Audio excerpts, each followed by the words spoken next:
All right, hey you guys, welcome back. Welcome back to Chop It Up.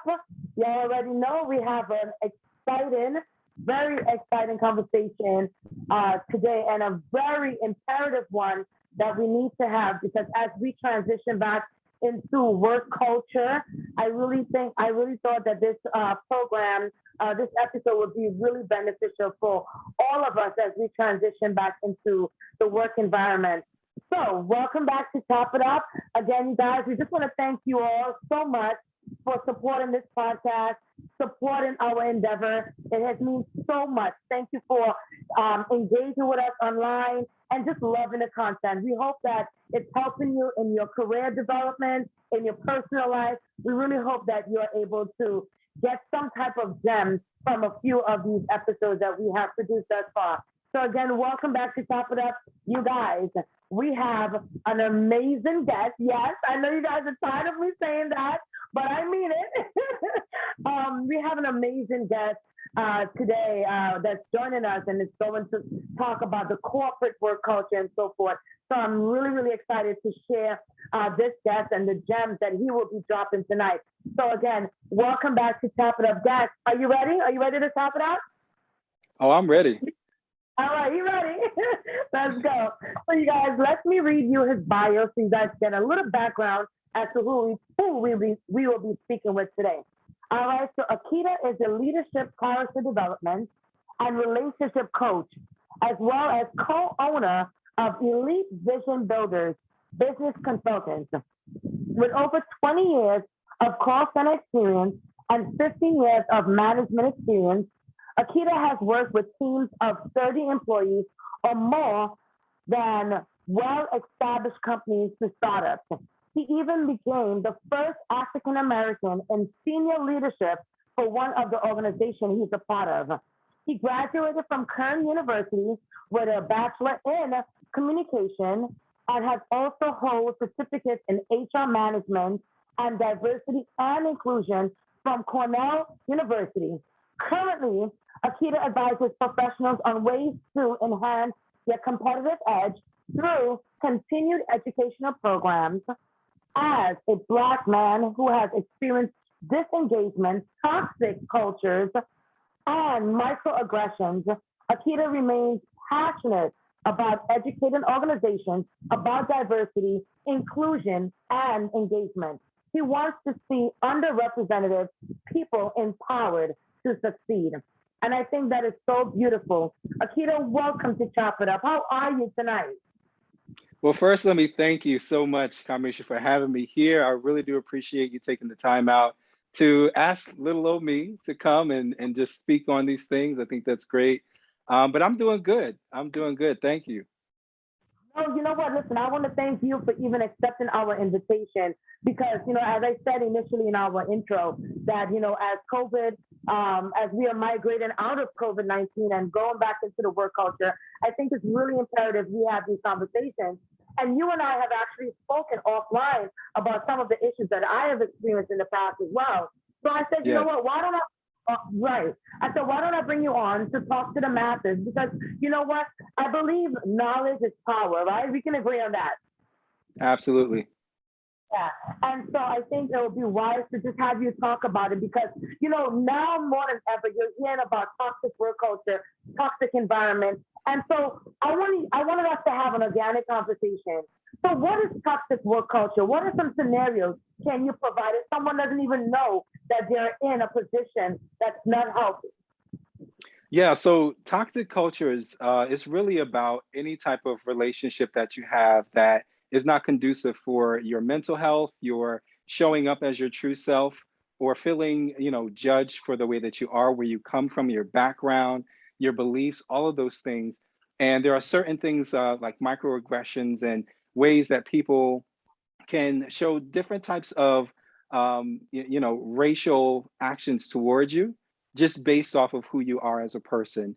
Now this could look in many different forms because it depends on the person's situation, but it could be you getting overlooked for a promotion. It could be you not getting the same type of favoritism or grace even as somebody else who looks different from you. It could be your voice not being heard and someone else is being heard. But it could be so many other areas that could just make you feel like you can't show up as your true self in the corporate section. Yeah, that's amazing because you spoke about showing up as your true self, and as we all can engage in social media, there's um there's a code that a lot of folks use of color, code switching. And I know you've heard of that, Mm, right? Code absolutely. switching. Right. Talk a little bit about that because that's a little bit new for me, but I definitely understood it when so talk a little bit about that. What is code switching?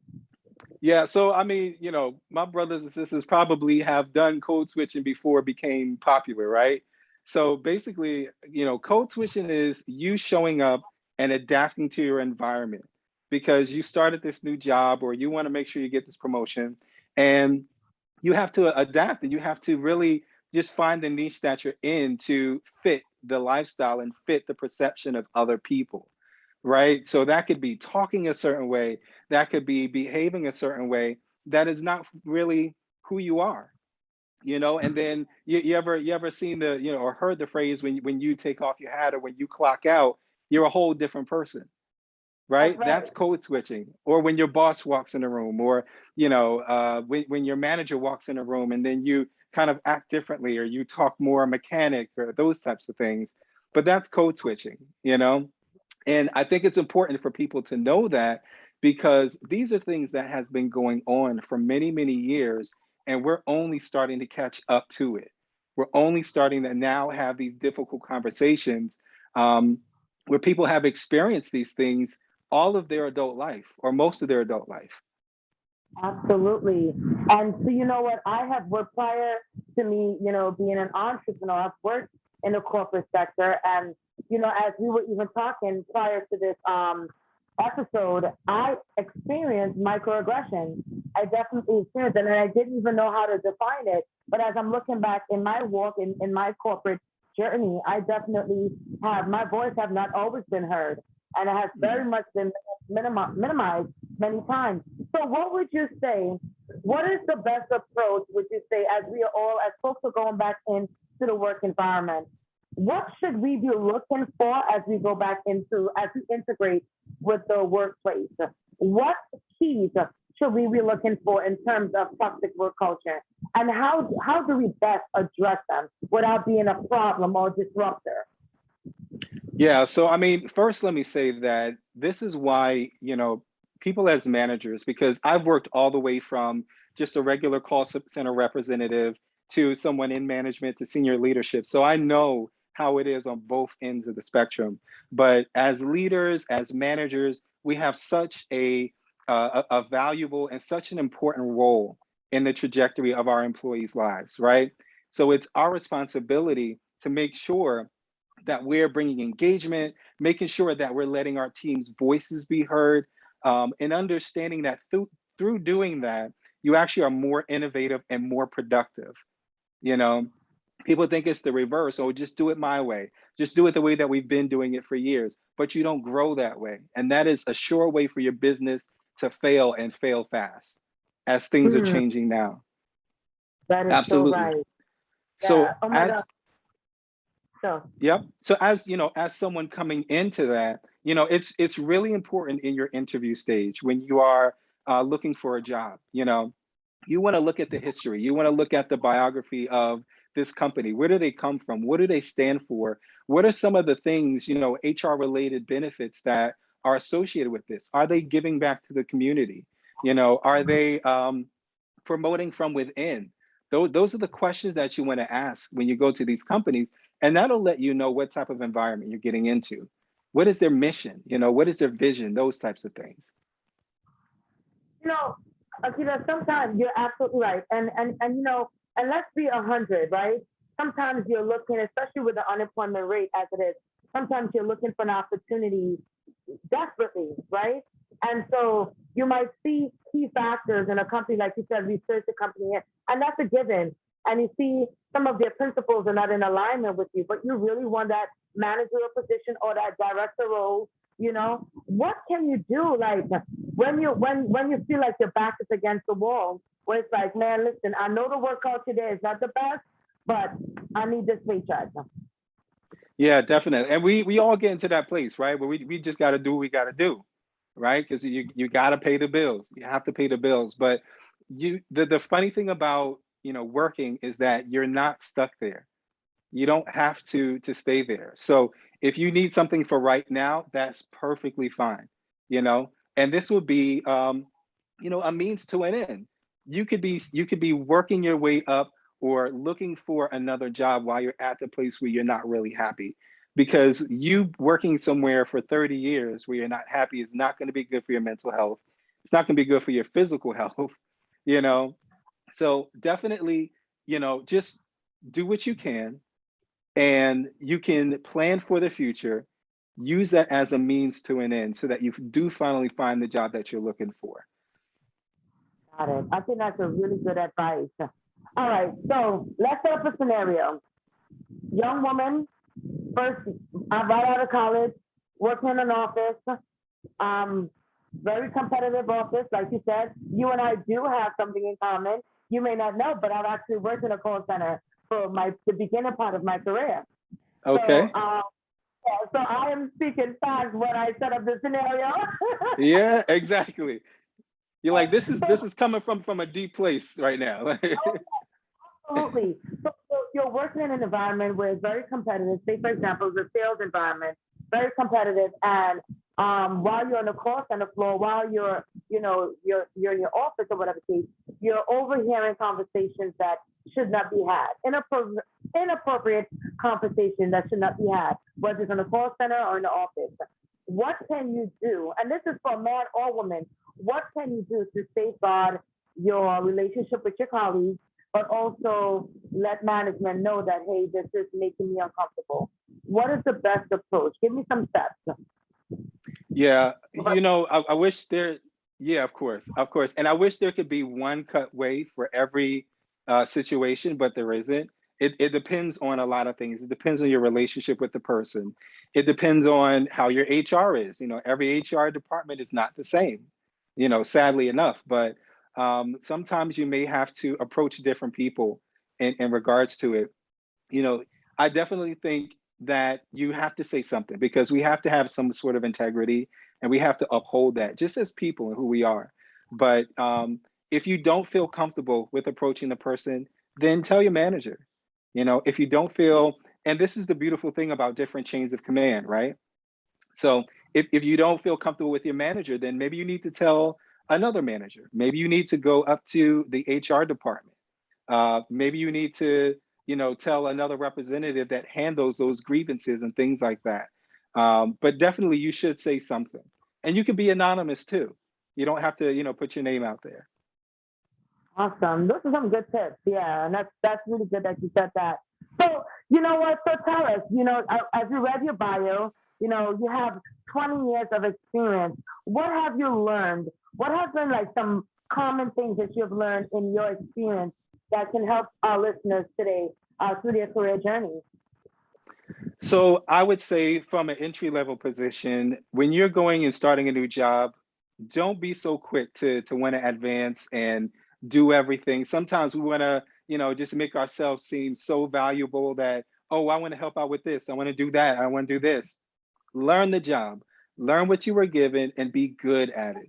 Don't worry about advancing so fast because what happens is you start to get more than you can take. You start to get more than you're actually capable of. And it makes it look like you may be incompetent when you're not. You just went too fast.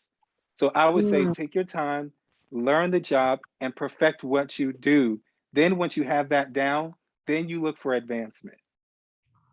I love that. I love that. And it's so funny you said that because I was recently working on a contract with the state, and I noticed that I felt like I wanted to do more. Like I was ready to excel. And my manager, the project manager, had to tell me, no, like take your time. You're not there yet. They didn't say it as that delicately, but no, seriously, but I had to understand because even in that role, I was still learning certain things, but I just wanted not necessarily to excel in a timely fashion, but I just felt like I wanted more responsibilities. Yeah. Yeah, that's what it was. So yes, it's good that you said that. Kind of perfect your craft before you try to move to the next step, and That's in everything. That's in life. Everything, and it's not to say that people don't learn fast or they don't pick up fast. If you've got it, then great. But if you don't bite off more than you can chew. Because like I said, That's it right. will, in the end, it will make you look bad, and it will be bad on your, as far as your work history is concerned. And you don't want that. And that doesn't speak to the person you are. That's right. That's right. So you're the owner of Elite Vision Builders. It's a business consultant. So talk to us about that. What is that about? And how did that come So about? yeah, definitely. So that came about because I've experienced, like I said, my own toxic experiences where I was told my voice was heard, but it really wasn't. I've gotten overlooked, or even some jobs got let go for things that weren't even my error or my fault, but just because there were a change in organizational needs, quote unquote. But my job, or what my passion is that I want to talk to other organizations about making sure that their goals and their alignment lines up with what they're actually doing inside. Making sure that employees are coming, being able to be their true selves and offer suggestions, recommendations, talk the way that they talk, you know, act the way that they act, and not feel judged by it. Not feeling like they're going to be excluded out of certain things because who they really are. So we talk about that. We also talk about ways to bring more engagement, and how leaders should develop those relationships, because I feel like relationship is the primary piece when you're leading somebody, right? You lead with transparency, you lead with engagement, and you have your team, you empower your team. Sometimes us as managers, we can put employees in a way where they need us all the time. That shouldn't be that way. You should want to empower your team to make their own executive decisions, being leaders themselves. And that speaks volumes of a leader, when he builds more leaders. Man, I don't know if that's a quote from a book, but that's so powerful what you just said. Yeah, It's so multiple. true. It is so true. Imagine if many of the folks in management positions thought that way, because a lot of times we have folks that are into micromanaging or Hmm. minimizing the workers' talents and skill sets, minimizing or not even identifying those talents Exactly. and yeah. So and I think that makes Absolutely. it makes for a more fruitful workforce and a more productive workforce, as you say. Yeah. What Yeah. is your take on work? I was speaking to a friend of mine, and he said to me, "Oh my God, it is the best thing. We didn't even know we needed." What is it? Remote work, telecommuting. Do you think that's here to stay, or there's going to be like a mix of that with companies? So yeah, I definitely think that with the pandemic and everything that we've done as far as stopping the commute, being remote, everything, I think it has definitely changed how we will see work going forward and for the rest of this future. You know, Yeah. um, I think as businesses open up, they're going to still keep a hybrid of certain things, and having people who don't need to travel and having them remote. And the beautiful thing about working remote is that you can hire top talent from other places of the world, Right. and that's Right. huge. That is huge. To be able to get somebody from California or somebody from North Carolina to work at your business and never having to step foot in that place. Yeah. There's some pros and cons, right? Pros and cons. Yep, definitely. Now, of course, so being social is always important. We always want to make sure that we're around people and those types of things, and that helps. But these are the times that we live in now. Oh, that's right. So, what are you working on that you would love to share with our listeners? Any books, any workshops, any particular way that we can plug in and follow you online? Yeah, so I'm still offering consulting with the business. We do team, engagements. We do different types of functions where we facilitate and training. But then I'm also a relationship coach as well. I've been married for 13 years, and me, my wife, and I, we actually have a platform where we create a community for healthy culture and healthy relationships. We're actually planning a 2-day conference coming in August on the 27th and the 28th.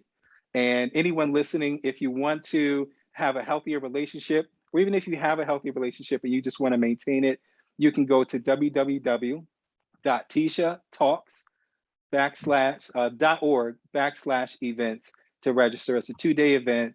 We have panelists, guests, games, and everything like that. That's amazing. That's amazing. And I know you spoke a little bit about that to me offline. So what does that entail? Because that's needed. And a part of this podcast is relationship building. So if someone was interested, a couple was interested, what would they get out of that experience? Yeah, so I mean, first let me say that relationships I think are so important in the workplace and in marriage and just in friendship. Relationships are so key to the development of people. But with this, they'll get everything out of it. We have a panelist talking about intimacy, about communication. We're actually going to be speaking on how to balance your work and a relationship, because that could get a little hectic too. And then we're also talking about, we have a couple who had experienced infidelity as well. So they're going to be talking about how they came out of that also. Awesome, man. I'm gonna definitely be there. I don't know about you guys, but I'm gonna definitely tune in. Is that virtually or is that going to be like at a location? It's virtually, but it's going to feel like it's in person now. All right, that's what's up. That's what's up. So, you know what, as we wrap up, thank you so much again for lending your voice to such an amazing conversation. We definitely want to have you back on. So, you know, as we wrap up toxic culture in the work environment, what are some last thoughts you'd like to leave with someone that is literally going into the workforce, re-entering the workforce? What are some thoughts you'd like to give that person? Yeah, I think first you want to develop a good plan. You want to know what is your end game. And figure out, because you don't want to be stuck in an organization and realize, how the heck did I get here, right? So you want to work out a plan. You want to find out what you're passionate about and work towards that passion, because that passion could be in many different places. But if you find a place but it's not your passion, then you're not going to be happy. So do that. Stick where you're at if you can. Perfect your craft, and then advance, and you'll be good to go. And always, you know, you want to do continued education, always learning, always growing. So Absolutely. Yeah, no, I agree. I agree. So one question I have for you, we started like a new little teaser for our guests. I want to ask you, out of the 5 senses, which one would you keep and which one you can do without? Out of the 5 senses, which one would you keep and which one you'll do without? ooh, oh man. Well, I love food, so I would have to say taste. I would definitely have to keep. Right? Um, and if anything, I would say maybe hearing. Hearing? You can do without Maybe hearing? hearing. I could do Yeah. without hearing, as long as I could see it and I could feel it and touch it. I think that would be good. Okay, cool. Great. Well, Akiba, thank you so much for joining us tonight on Chop It Up. It was a pleasure talking to you. We wish you so much success. We'll definitely share your upcoming event with our community as well. And listen, you have a special invitation on the next Chop It Up. Definitely. I'll be more than happy. And thank you so much, Kamish, again for having me. Appreciate it. You're welcome. Thank you so much. Have a good night. You guys, if you like this episode, make sure you like it, you follow, and subscribe. We'll see you on the next Chop It Up. Bye, Akiva. Bye Bye. bye.